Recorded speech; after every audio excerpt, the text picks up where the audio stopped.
مانگرتن و ناڕەزایەتی یەکێکە لە شێوازەکانی بەردەوامبوونی شۆڕشی ژن-ژیان ئازادی لە هەلومەرجی نوێدا. شەپۆلێکی نوێ مانگرتن و ناڕەزایەتی کرێکاری و جێماوەری لە ناوچە جۆراوجۆرەکانی ئێران دەستی پێکردووە. لە حاڵێکدا کە کرێکارانی گروپی ملی پیشەسازی فولادی ئەهواز سێهەمین ڕۆژی مانگرتنی خۆیان دەست پێکردووە، هێزەکانی یەکەی تایبەت لە شوێنی کۆبوونەوەی کرێکاران جێگیر کراون. ئەوە لە کاتێکدایەکە کۆبوونەوەی ناڕەزایەتی کرێکارانی فەرمی پیشەسازی نەوت و گاز و کارمەندانی شەرکەتی نەوتی فەلاتی قاڕەی سیری، ناڕەزایەتیەکانی شەرکەتی نەوتی فەلاتی قاڕەی بەهرەگان و شەرکەتی نەوتی فەلاتی قاڕەی ناوچەی ئەمەڵیاتی لاوانیش هەروە بەردەوامە و پەرستارانی کرماشان کۆبوونەوەیەکی ناڕەزایەتیان لە بەردەم پارێزگای و شارە بەڕێوە برد. کۆبوونەوە و خۆپیشاندانی خانەنشینان لە تاران، ئاهواز، ئیسفەهان، کرماشان، شوش و چەند شاری دیکە لە ڕۆژی یەکشەمە 3 بەفرامبارەوە سەر لە نوێ دەستی پێکردوێتەوە. خانەنشینان ڕایانگەیاندووە کە چاوەدی هاتنی خواستەکانیان شەقام مەیدانی خەباتیان دەبێ و لە هیچ بارودۆخێکدا پاشەکشە ناکەن. بە گوێرەی هەواڵەکان بازاڕیانیش لە چەندین شاری ئێران لەوانە قۆم، تاران، ئیسفەهان، تەورێز، شیراز، ئەردەبیل، مەلایەر و هەمەدان لە ناڕزایەتی بە سیاسەتی باجی دەوڵەت خۆپیشاندانی ناڕزایەتیان بەڕێوە بردووە. ئەو حرەکەتە ناڕزایەتیانە ئێستا کە ڕۆژانە لە هەموو گۆشە و کەنارەکانی ئێران سەرهەڵدەدەن لە ناوەڕۆکی ڕاستەقینەی خۆیدا درێژەی بزوستنەوەی شۆڕژگەرانەی ژن ژیان ئازادیە لە بواری ژیاندا. لە بەرامبەر شەپۆلی خەباتی کرێکاری و جەماوەری بۆ دابینکردنی ژیانێکی ئینسانی، تاکتیکەکانی ڕابردووی ڕژیم کارایی خۆیان لەدەستاوە. چیتر ناکرێ بە بەڵێنی هەڵبژاردن و لە چوارچێوەی ململانێ باندەکانی ڕژیمدا پۆتانسیێلی تەقینەوەی کۆمەڵگا و بزوستنەوە ناڕزایەتی و داواکاری تەوەرەکان بەتاڵ بکرێتەوە. تەنانەت جێگیرکردنی هێزی تایبەتیش لە بەرامبەر جەماوەرێکی برسی کە لە پێناو دابینکردنی ژیانێکی مەمرە و مەژیدا دەنگی ناڕزایەتیان بەرز کردوێتەوە کاریگەری نابێت.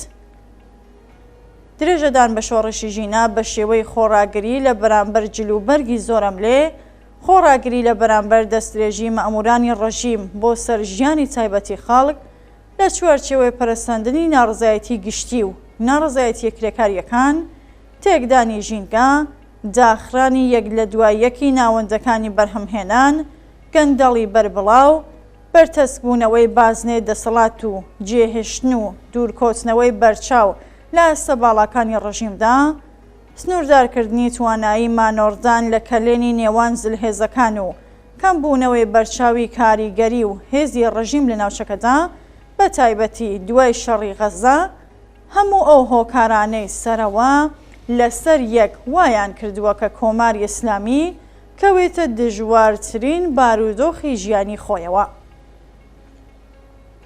پەیوەندی نێوان دەسەڵاتداران و جەماوەر گەیشتووەتە خاڵی بێگەڕانەوە. ئێستا ژیانی زۆربەی هەرە زۆری خەڵک مەینەتبارتر لە جارانە و هەژاری و بێکاری و زیانە کۆمەڵایەتیەکان بەربەڵاوتر بووە. بەهۆی هەڵسوکەوتەکانی ڕژیمەوە داخوازیەکانی چینی کرێکار و توێژە ناڕازیەکان هەنگاو بە هەنگاو سیاسی دەبنەوە و تەواوەتی ڕژیمیان لەگەڵ ئاڵنگاریەکی گەورە بەڕۆڕوو کردوێتەوە. بەم مانایە قێرانی سیاسی دەسەڵات لەم قۆناغەدا ڕاستەوخۆ پەیوەندی بە دۆخی ئابووری و بژێوی خەڵکەوە هەیە. دۆخی دژواری ئابووری، گەندەڵی دارایی و حکوومەتی، لە خوارەوە بوونی ئاستی خزمەتگوزاریە کۆمەڵایەتیەکان، بێکاری، لێڵبوونی ئاسۆی ژیانی لاوان، هەژاری لە ڕادەبەدەر و کۆچکردن بۆ دەرەوەی وڵات لە هەموو شوێنێت کاکڵی قەیران و داواکاری جەماوەری ناڕازی پێک دەهێنن. هەر بۆ پێش کۆمەڵانی خەڵکی بەشدار لە ئاخێزەکانیشدا لە زومرەی بێبەشترین بەشی کۆمەلگا واتە بێکاران، کرێکاران، مامۆستایان، پەرستاران و موشەخۆرانی کەم داهاتوو پەراوێز نشینانن. تاکسێکی مانگرتن یەک لە دوای یەک و بەردەوام دەتوانێت دوژمن ماندوو و زەمینگیر بکات. لەم ڕۆوەوە بەردەوامبوونی بزوستنەوەی داواکاری زۆر گرنگە. ئەم بزوسنەوەیە هەم دەتوانێت ببێتە هۆی ڕێکخستن و هەم بەستێنێک بۆ نفوذ و کاریگەری هێزە سۆسیالیستەکان لە شوێنەکەدا. ناڕزایەتیەکانی خەڵک ئاشتیانە و مەدەنین. خۆپیشاندانی سەرشەقامەکان، کۆبوونەوە و مانگرتن لە زۆمرەی شێوازە سەرەکیەکانی ڕاپەڕینەکانن. بەڵام ڕێگەچاری ڕژیم بەرامبەر بەم ناڕزایەتیانە بریتیە لە بەکارهێنانی هێزی سەرکوت و پشتگوێ خستنی داواکاریەکان. پێویستە بە گرتنەبەری تاکتیکی گونجاو و نەرمونیان کاریگەریەکانی سیاسەتی سەرکوتکردن کەمتر بکرێتەوە و سیاسەتی پشتگوێ خستن بە درێژەدان بە ناڕزایەتی و بەدەستهێنانی پشتیوانی چین و توێژە جۆراوجۆرەکانی کۆمەڵگا پوچەڵ بکرێتەوە و بە هەر ڕادەیە کە ممکن بێت تەنانەت ئەگەر بۆ یەک هەنگاویش بێت دەسەڵات ناچار بە پاشەکشە بکرێت. بەرپرسانی ئەم ڕژیمە هەمیشە پێیان وابووە کە نیشاندانی هەر نەرمیەکی ممکن بەرامبەر بە داخوازیەکانی ناڕازیان بەردەوام ئاستی چاوەڕوانیەکانی خەڵک بەرزەکاتەوە و ئەو پرۆسەیەش سەرنجام دەبێتە هۆی لاوازبوون و ڕووخانی دەسەڵاتەکەیان.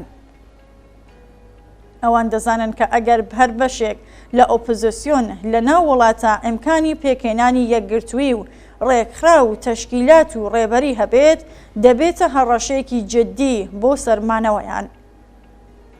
ڕەفتارەکانی ڕژیم لە ڕەوتی شۆڕشی ژینادا نیشانی داکا لە بەکارهێنانی هیچ ئاستێک لە سەرکوت و تند و تیژی دریغ ناکات.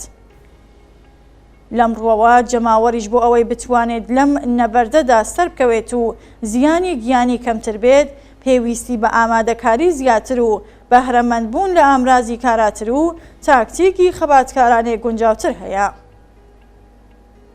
لە مەودووە نابێت دوژمن کات و شوێنی نەبەرد دیاری بکات و ڕوبەڕووبوونەوەیەکی پێشوەختە بسەپێنێت.